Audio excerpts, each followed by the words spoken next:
Right, I've done my shopping with my shopping bags. Here goes. So I bought these, just got some, any curries, I didn't care which ones. Really, I was just focused on flavour. Got 3 of them, I don't think I need many more than that. I got this one because I wanted to try out coleslaw. I wanted to have coleslaw again because I realised I hadn't had it in a while. Impulsive buy. I thought so. I thought I had 2 of these, but I got the red onions anyway. Because I thought I'd need to top up. I didn't. I didn't need to do that. Got some hummus to top up because I've completely run out. And I got this because it's low in saturates. So I thought, you know what, let me try it out because I'm looking for healthier foods. You got these, got 2 broccoli, some pink lady apples rather than the royal gala apples that they sell, because the royal gala apples that were beside them look a lot smaller compared to the pink lady ones, and I know the pink lady ones are really crispy. That one doesn't feel it though. Yeah, they're alright. I didn't do the flick test. That's what I do to usually check how crunchy they'd be. Got another one so I don't run out. Because I squished this one in my bag, in my red bag, I'm gonna have this one first and then save this one for last. Save the best for last. The less squished one. That's what I'm defining as the best for last. I'm putting this in the freezer. Chop this up, chop these up and put them in the freezer. For the sake of vitamin A to help with my eyesight, I got some of these. I couldn't be bothered to throw these carrots away, even though I saw these and they were cheaper. I thought, you know what, they're so big and it's 45p, I may as well get them. I've been wanting diced beef as well. So I was like, oh, you know what, let me just try these out. £14.16 for all of them.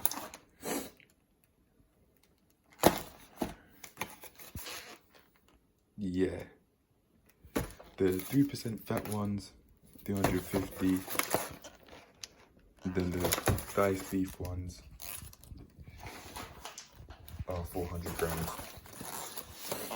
So I think this should be tasty in a curry.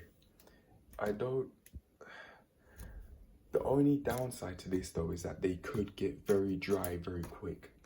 That's what I'm thinking about. If they do, that's going to be very unfortunate. I'll just have to not do that again.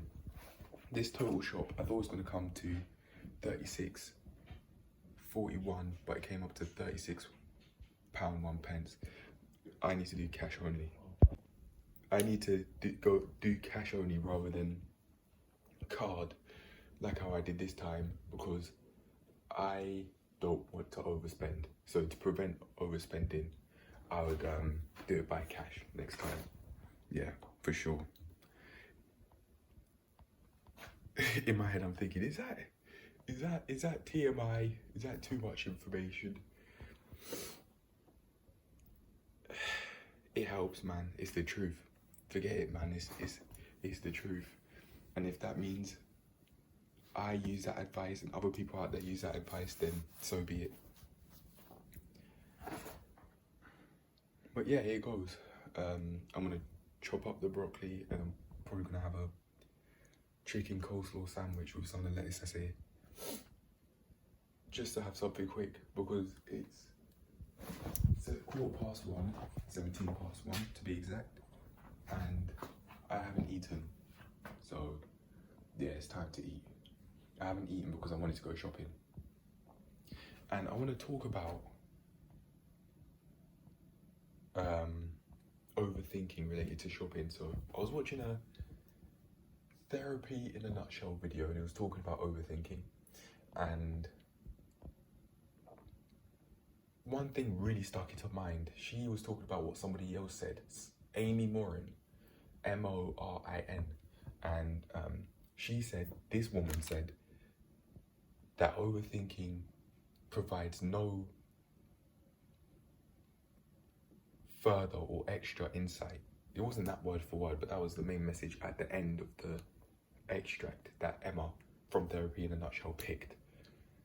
And when I heard her say that Amy said that, I was like, let me just pause this. Let me just rewind this to really let it sink in, because I think I've been doing that and I can use that for the rest of my life. No kidding. I can say, okay, if I keep on saying I need to go shopping, I need to go shopping, I need to go shopping, I am thinking about what I want to do. So in that sense, it is helpful, but it's not allowing me to develop further insight, because I just keep on repeating the same thing. So if I'm doing that, I can notice, okay, I want to do this, but instead of saying this, it's time to do it urgently. It's time to act on it. Yeah. I probably wouldn't use that exact wording. If I if I go through a situation like that again, then I'll make a note of what I said here. I'm also thinking of going shopping once every very specific day of the week. It'd be on a day I do my weekly health review days, and I'm not specifying, one, for privacy, but two, because that day may change. That day may change. I mean, you don't need to know everything, but the point is, I'll be doing it I'd be shopping once every day, one day of the week, every week, so that I don't run out and eat like how I did yesterday with all that white bread. Well, actually, no. It was a little high fiber wholemeal bread with a lot of cheese, which has a lot of saturated fats in it. Although that apparently has vitamin A, which is solid for your eyesight. First of all, how much? Secondly, there's a lot of saturated fats, which mean that I'm ingesting a lot of low density lipoprotein, which could mean heart attack, I think. I don't know, I need to do my research on that, but yeah, I'm gonna finish off with this shopping and take that advice on shopping once every day of the week. It doesn't matter if it's a weekly health review day, but just once every day of the week. One specific day of the week, and stick to it so that I always do it. Maybe a weekly health review day, maybe not, depending on how I want to go about things. But yeah, I'll pick by day of the week I'll go shopping, and I'll stick to it. But for now, yeah, that's going to be this clip done. And I'll see you in the next clip. I feel very happy that I've worked through my overthinking shopping related and realised that even in shopping, how much social anxiety I could have got from that mental health low I've undergone. For those that don't know, I'm talking about events from Plank Day 90 that I refer to in that day, and Plank Day 81. Yeah. So much social anxiety, I didn't even know what it was called. Like, oh, are these people looking at me? Or why did I say this? Or just imagining conversations in my mind from real situations. That would be one of the main forms of social anxiety I take myself through. I put myself through without even realizing it. I've got a lot to work through, even though I've come far, and I'm doing that. To further understand social anxiety that I built from those events, I made it a priority to watch the video that I found that Emma from Therapy in a Nutshell made about overthinking. And a part of the title was, oh, why did I say that? Overthinking for : something, I don't remember. But it's the one with her hands on her head with a dark purple background as a thumbnail. Yeah. But anyway, I am going to chop this up and probably further work through that social anxiety I've built, especially what she called post-event rumination, when I think, oh, why did I say that? Or just imagining what I would have said if I were in that exact situation again, due to what somebody else said. Not even as a comeback, but just normal conversation. Yeah. But anyway, I'm gonna get on with undoing my shopping, or packing my shopping, and then I will show my meal. Really, that's it. I have quite a lot to pack, and I'll try and get it in. Well, my parents and I have agreed to be my compartment of the fridge. It is a bit dusty. It is a bit dirty. I need to clean it, but I'll try and get as much in as I can as possible without blocking that thing there, so nothing freezes over in the fridge. Yeah. Thou shalt rinse thy lettuce. Look how much dirt's there. Here's the back as well. Doesn't look as dirty, but you find some black grains here and there, man. I'm gonna have this in my sandwich. I'll rinse it first, and then I'll pat it down with some of the tissue. It's over here, and then yeah, I'll put this in the sandwich. I've just decided, you know, I wanna eat first, and then I'll pack, because I am feeling hungry and I haven't eaten all day, to be fair. So no wonder why I'm doing this. It's an impulsive decision, but I can understand why I'm doing it. I haven't had any food to eat. 1:35. I almost took a bite before showing it around this corner here, but I remembered before taking a bite. So yeah, 1:35. I'm having this meal now. Yeah, I mentioned that because I always like to show my meals before actually eating them. So I have an accurate representation of when I've started to eat the meal. The art of self-control, eh? The art of self-control. I can understand why I almost did it though. Hunger. I need to eat. But at the same time, I need to track. I need to show what's actually going in and out of my system in its entirety, ideally. So you've got one layer of hummus on this slice, then you've got the chicken, the lettuce, and then another layer of hummus, and then the coleslaw. I was thinking if I wanted to feel the to taste the crunch of the coleslaw first or last.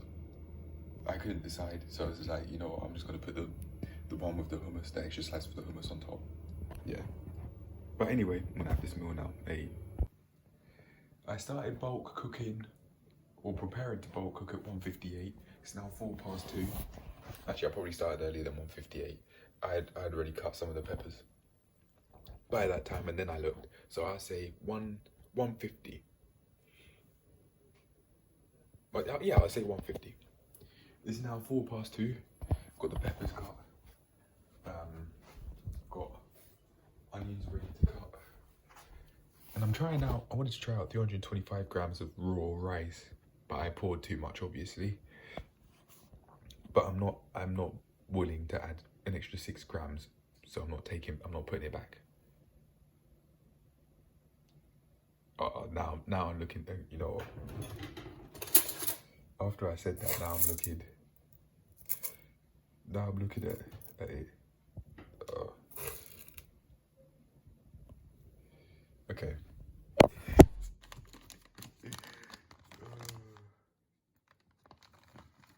Well, it's 325 now. My bad. Yeah, here we go. I want to see how this does compared to a 350.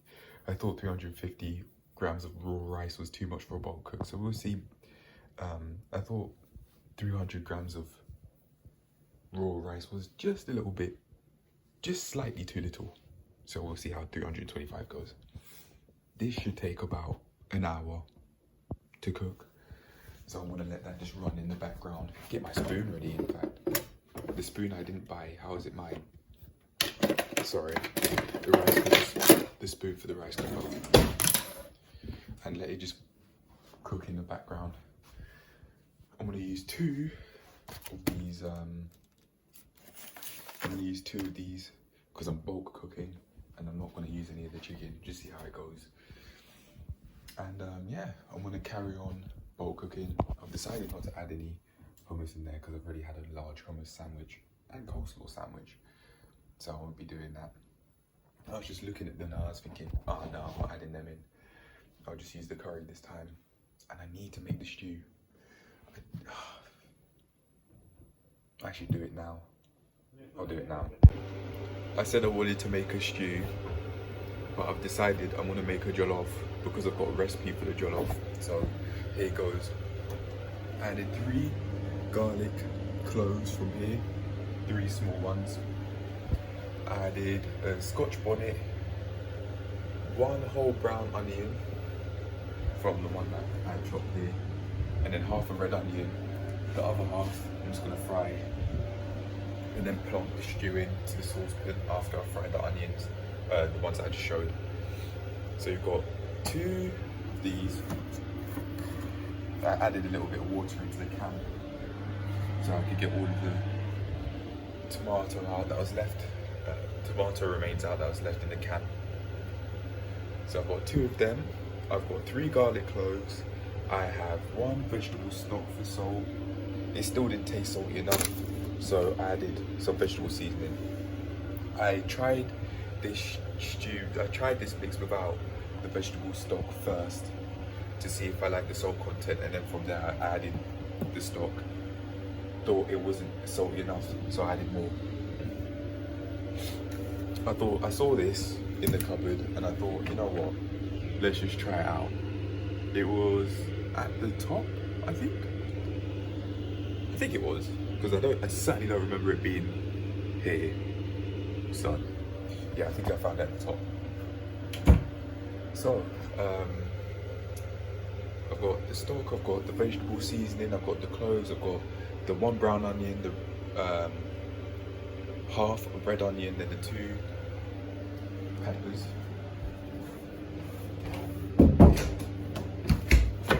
And then got some Scotch bonnet. Yeah, I use one of these. Very easy to cut, by the way. Once you've got past like halfway, it's a little bit tough to cut at first, but then after a while it gets very easy, very quick. The one that I used was a bit longer, but more thin, less wide. I think those are all of the ingredients.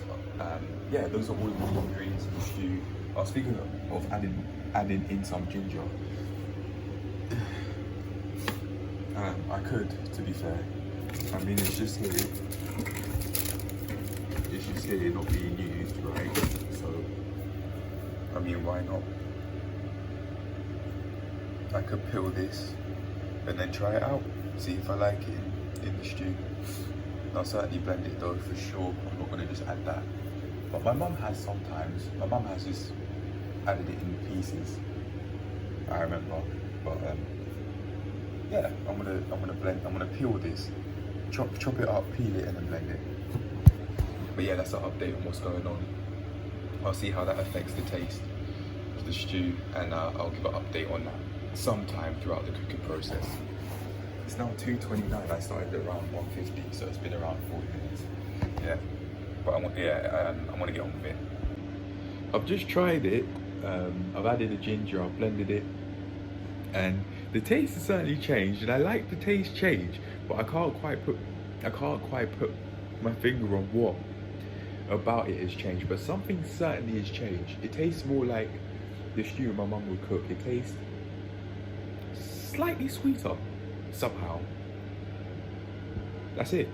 It tastes slightly sweeter. I don't know how, because I added ginger, but yeah, that's what I'm sensing, and I like it, to be honest. I'm gonna keep on going.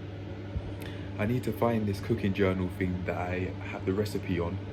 I'm experiencing a little bit indigestion, a very tiny bit, as I've just been talking right now. I felt it. I need to drink some more water then. But yeah, I'm gonna keep going with that cooking process. I'm gonna find it. I'm gonna find the journal, which I have the recipe on, and then carry on making it, finish it, see how I do. Yeah, I'd like to get some Scotch bonnet myself. Now that I think about it, but I don't know where I'll be able to get some from. I'm just gonna go explore, see if markets do them, see if supermarkets do them, maybe even see if markets do them. I'll see what I can do, because I eventually am gonna have to get Scotch bonnet if I want to make stews and jollof in the future. Yeah, for that spice. can also try out different sources of spice. We'll see. I'd say maybe like how you might get just learn more so about different cultures, how different cultures would do it. Like Asian cultures would make their food spicy. West Asia, like India, Pakistan, how they do it. How places just from all over the world would do it. I could try out different spices from everywhere, especially as I go around the world. Eventually, sooner or later, I will do. I can't stay stuck in England forever. I refuse to. But yeah, I could try it out. I worded that very carefully because I do mean it genuinely and not in a racist way. So I made sure I was very specific with my wording there. But I'm almost ready. I've got my vegetable oil, which apparently is high in monounsaturates. In my mind, that means high in unsaturated fat.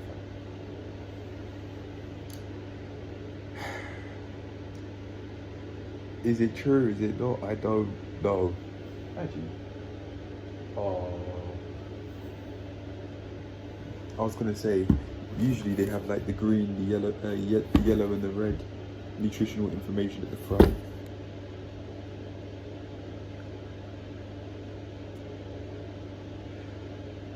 Per 100 ml, got 92 grams of fat, 7 grams of which are saturates. 57 grams of which are monounsaturates. Okay, so even if this is false, it's at least admitting that some of this is saturated fat. Some of the vegetable oil is saturated fat. Hold on a second. Why is it's saying vegetable oil here, right? But now that I've read it, why is it then saying, can you see that? No, you can't.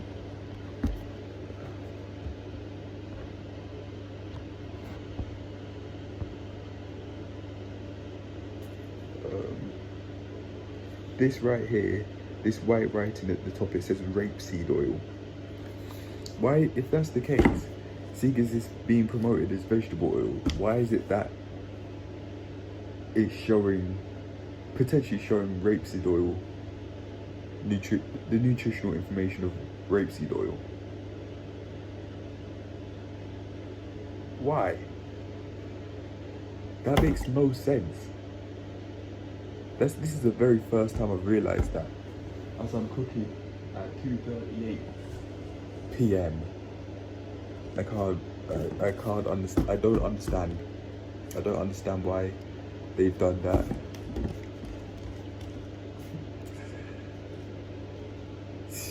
Aldi would not. Imagine if I go into an Aldi supermarket, and I question them about that. Yeah. But anyway, I've got to carry on cooking before I stop completely. I've sat down to find the cooking journal, so I'm gonna actually do that now. Right, here it goes. It's been a few minutes since I added the stew, and the oil just came around the very edge of the stew. As soon as I poured it in, it was spitting up to here. No kidding. When I added the stew, in my recipe that my mum gave me, I added tomato paste before adding the stew, but this looks colourful enough as it is, and I don't think he'll be anemic. I don't think he'll be anemic without the paste, so I'm not adding it in.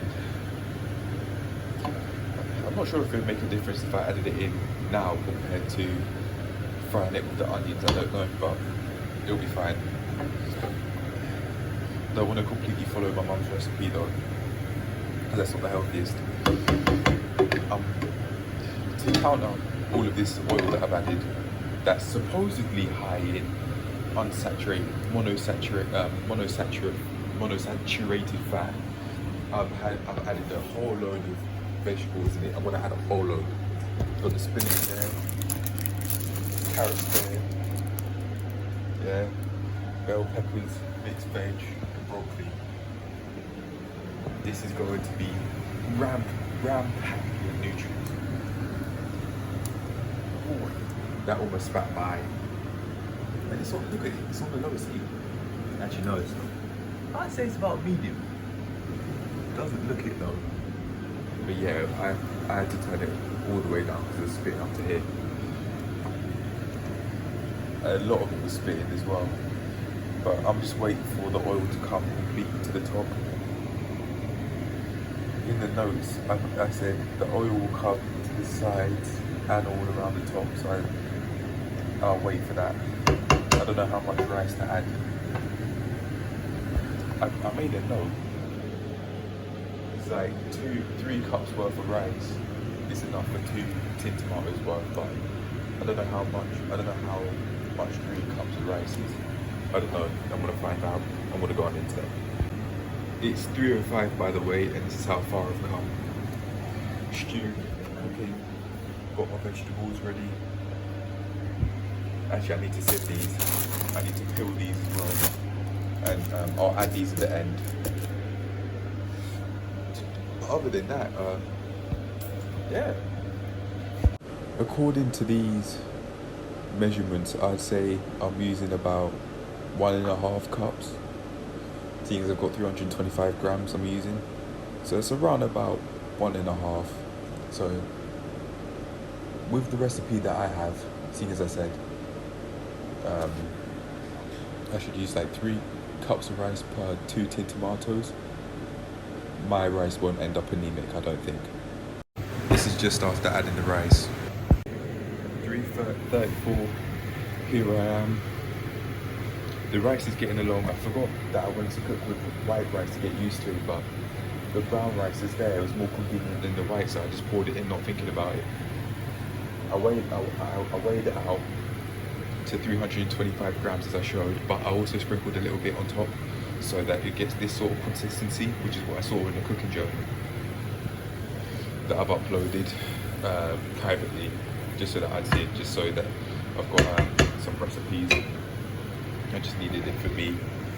But yeah, so we'll see how this goes. And I've got everything almost set up. I need to sieve the spinach. But the carrots are set up, bell peppers set up, mixed veg, broccoli is all set up. I just need to cook these now. I can let this go off in the background. Keep on checking it every now and then. This brown rice, I know from experience, it can take a beating, so I can stir it any way I want, probably, and it'll be fine. It won't turn into mush. As my mum would say, that white rice good.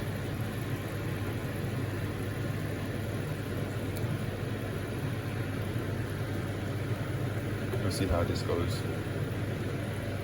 I'm not sure if the stew has enough water content for the rice to cook, but we'll see. If the stew has enough water content for the rice to cook, but we'll see. We'll see. I'll leave that going on. I'll leave that to keep on happening in the background. On the heat, it's on low heat. Like it's at not too high though, because the rice will just get hard. So I've got to be careful with that. Low heat will do, like how it does in the rice cooker. Yeah. But over time, even if I have added rice too early, prematurely, or before I should have, I'll know for next time to cook it a bit longer. Yeah. But anyway, I'm gonna get on with the rest of the cooking now. The carrots, the mixed veg, the broccoli, the bell peppers, and also the pan of spinach. But I'm just sieving it. Yeah.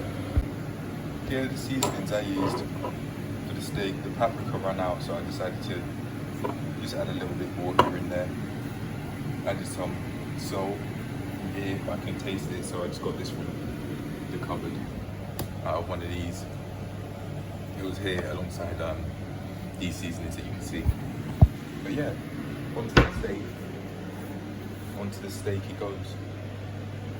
And by the way, I've been adding water from the kettle bit by bit, and it has got softer. At least I've added the rice in. I saw oil collecting around the center, and it was collecting at the edges too. So I decided, you know what, instead of just waiting and not making a decision, decided to just keep on waiting. Before it's too late, I'll just add the rice in I have. And I now know from now on, after adding the rice in, if it is too dry, after trying out with the spoon here, I can just add little bits, water in very small amounts. The stew's very, it binds the rice together, as you can see here, right? Sometimes when I'd be stirring, it would collect like this, almost as if it's glued together by the stew. That could mean that it's too concentrated.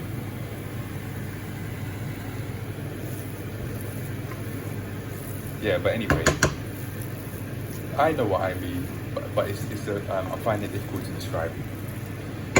But yeah, I know from now on, I can just keep on adding little bits of water here and there. Thank goodness I made a start. I actually decided to make the stew, which has then meant I've decided to make jollof, because I wouldn't have done it otherwise. I decided to act on it, and now look, I'm learning. I can master this recipe and then master the stew.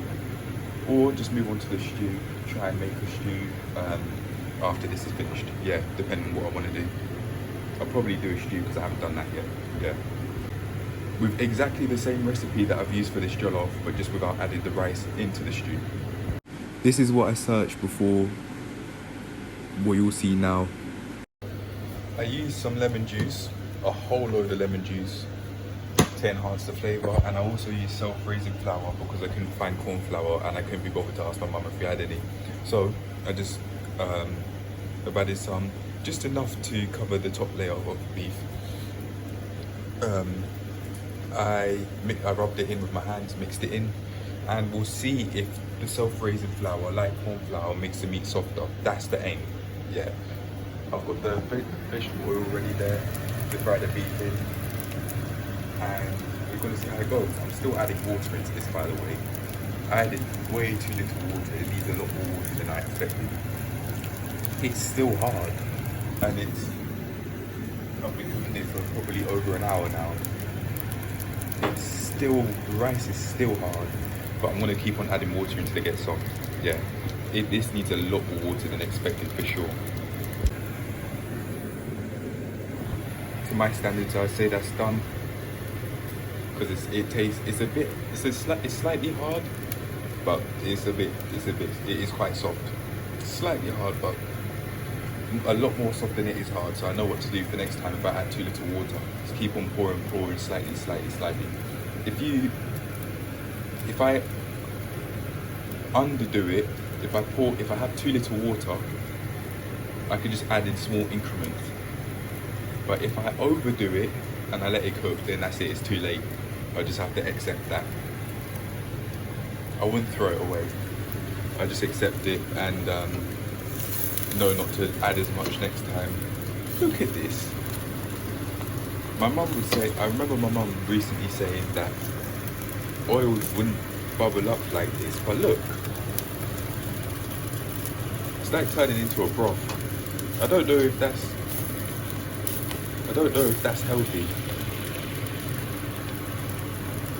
I do actually need to check some of this. I've just been trying the rice over and over and over with the spoon, trying in fairly large amounts. I think this should be fine though. This will still last quite a while, even though saliva is probably all mixed up in there because of the high heat or because of the low heat. It's not like any sort of germs, it will get killed off. As far as I'm concerned, that'll be alright. This isn't spitting as high as I thought it would.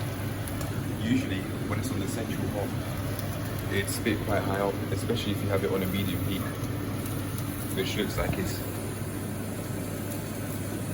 very high, but that's the medium. Yeah. But anyway, this has turned out a lot more ideal than expected.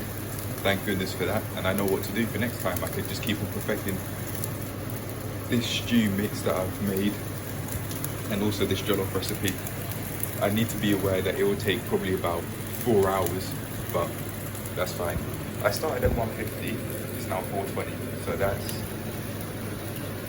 2.5 hours, but I've still got a lot to do. The steak, the broccoli, the carrot, the bell peppers, the mixed veg, and that won't take long. I could actually add that in now, to be honest, because I've said the jollof's done. Yeah, I'll add that in now. Yeah, so it's going a lot more ideal than expected. Some of the rice looked like it was burning as I was stirring it around the corners, but we're okay. We're okay. I'm just gonna keep on going, and then we'll see the final product at the end. I've just realised after putting the camera down a couple of seconds ago that the reason why this could be happening is because of the self-raising flour that I put there. So I don't think I should be worried. I think it's okay. That makes sense because it never broth like this. That you won't get I'd never get a broth like light brown like this ever when I wouldn't use self-raising flour. I don't think it's anything to be worried about. I'm gonna try out the steak. I'm gonna see if it's tender, like that, and if it's fully cooked as well. Right, here's the news about the beef. Still chewy, even though I added that amount of self-raising flour in, so I need to add more next time and see if that makes a difference. To think that this is 700 grams of diced beef, and it just about covers all of the jollof that's there. But that's probably less than a kilogram worth of rice and stew together. Probably about a kilo. Or maybe, actually no, I'd argue that that's more, probably less than 2 kilos, like maybe 1.5. And there's still more to add. Like, this is gonna last. Even though it takes long to cook, it's worth it. That's gonna be maybe minimum 4 meals. And that's minimum. Look how much more I have to add. Oh no, that's it. I can add, if anything, I can add more. I can add chicken in as well, so that it's less boring. The flavour's there, so it's not boring flavour-wise, but I can just dump this in. But I've got a lot of meat as it is, and I don't need to raise my blood pressure by eating so much chicken, so I probably won't. But yeah, I'm gonna get on with the rest of the cooking now. I can, no. I was thinking I could fry the bell peppers in that. It'd probably make the meal taste a bit more meaty. I don't know, we'll see how it goes. I actually will try it even though it doesn't look all that appealing because it's starting to become solid. But I'll just top it up with more vegetable oil right now and see how it goes. And I'll boil those and just dump that in there. Dump this in there. Right, there goes. That should do it. Right. Let's keep going. I'm gonna boil the carrots and the broccoli together. Then put them in the sieve and fry the bell peppers at the same time. When I've done boiling the carrots and the broccoli, I will get rid of them and then add the mixed veg in, which is here. Yeah. Actually, if it's thawed out, no, it hasn't completely thawed out. But if it had completely thawed out, I could just dump it into the rice, like I did last time. Because I didn't feel sick after doing that, so I could have, but I will boil it a little bit. Anyway, I'm gonna get on with it now. This is what the bell peppers look like before going into the jollof. Jollof, for those that are wondering, that's how you spell it. I need to get that one out. That one, put that in as well. How is this doing? It still looks a bit wet. I think it will need some more time to get a bit more dry, but it will do. And I need to take these out now. I said at 23 to 5, I said give it a couple minutes. It's been a couple minutes. It's time to get those out. I'd ideally like the rice to look a bit more dry. But hey, for a first try by myself, completely by myself, this is amazing. Look how colourful it is. The ratio is just right. That's probably around 400 grams for 2 cans of plumbed tomatoes. Yeah. But anyway, I'm gonna carry on cooking. So I add this. 3 hours later, from 150, all done. Not pretty. I did pat it down a little bit.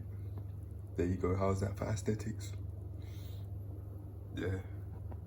Even if I boiled some of the nutrients out of the vegetables, I'm getting something. I'm getting some form of nutrients. Look at that, man. Mixed veg, carrots.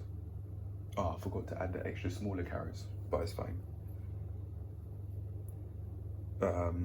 Actually, you got smaller ones in the mixed veg. Bell peppers, red onion, just one. Brown onion, some ginger. There's no way I'm not getting some nutrients in this. But anyway, I'm gonna plate this up, have this with some dessert, and then that'll be me. Done. Well earned meal. I'll pack it up later. 5:01, finally here. 286 grams. I couldn't believe it. I thought that was so small, but I'll just go with it. I was saying to myself, oh, I'll dish out 200, but I didn't think that'd be a full portion, so I decided to go with this instead. I put the whole amount of rice that I dished out back because I couldn't believe it.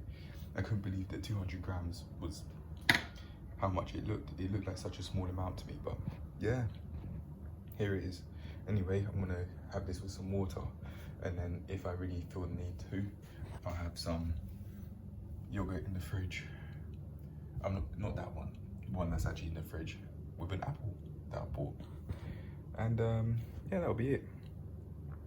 Cheers to shopping consistently, at least once a week, so I don't run out of ingredients.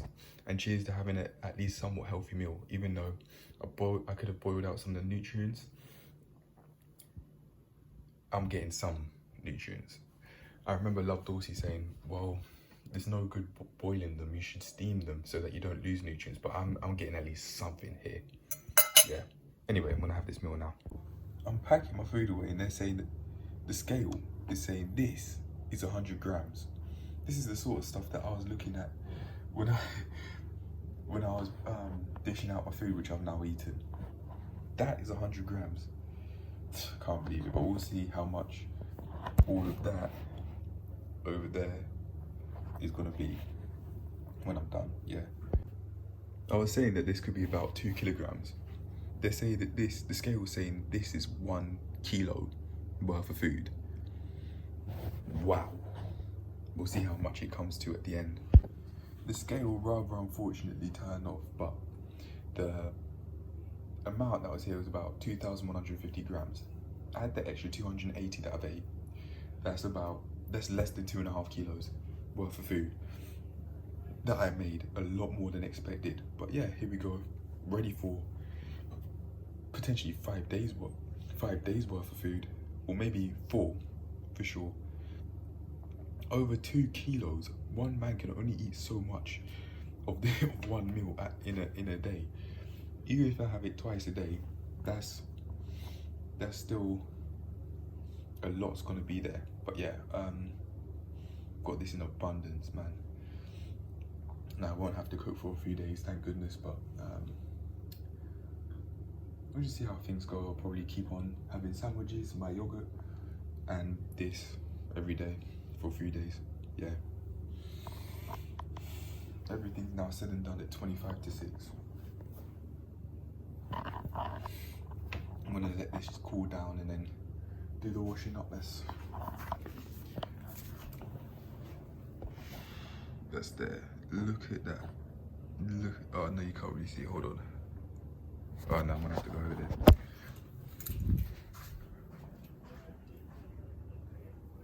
Yeah, a lot of washing up to do. I've also got this pan to do as well. I use this pan I use the spoon lightly when dishing it out into the container, because that could damage the non-stick. That could get rid of the non-stick, so I was very careful with that. Ideally, I would use a wooden spoon or that sort of spoon for next time. But yeah, I'm gonna get on with washing up now. 6:41. I'm now having this. Tried out the salsa for the first time. It tasted a bit slimy. In my head I was thinking, I'll try some of this out. I tried smelling it. It didn't really smell of much. It had a little bit of a scent, but I didn't expect it to be like a pasta stew. It reminds me of that.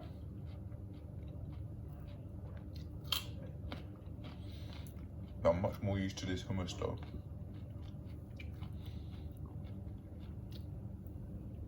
Anyway, not sure if I'll get this again. Maybe the taste will grow on me, we'll see. But anyway, I'm gonna keep on having this meal now.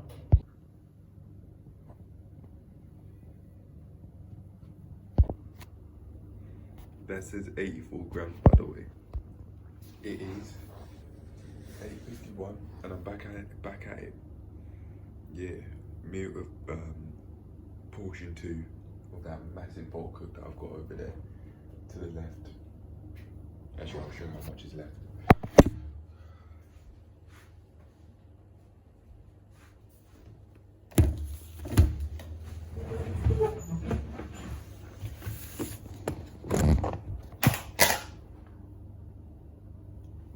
After taking less than 300 grams, still a whole load. I need to get a new container because it's not closed properly. It won't shut. The days of this container are done. I need to get a new one. But I can't get a new one if I don't get a job. So I'll have to get a job, otherwise I can't do these little things. But anyway, I'm gonna have this meal now. I got one pink lady apple and over half of the yogurt because it says it goes off today. I wanted to have some breakfast topper with this for different textures and flavors, but I forgot that I put it in the bin, so no breakfast topper. And I chewed a bit of the apple before slicing it up. I did it twice, 1 to get rid of a black spot, and 2 to actually try out the apple to see if it was fresh, even though I got it today because it wasn't looking all that fresh. I forgot to flick the apple to see how fresh it was on the outside. But hey, what do you know? Made in South Africa, apparently. But anyway, coming back on track. It's all right. It's 9:07 and I'm having this meal. Let's try out some of this.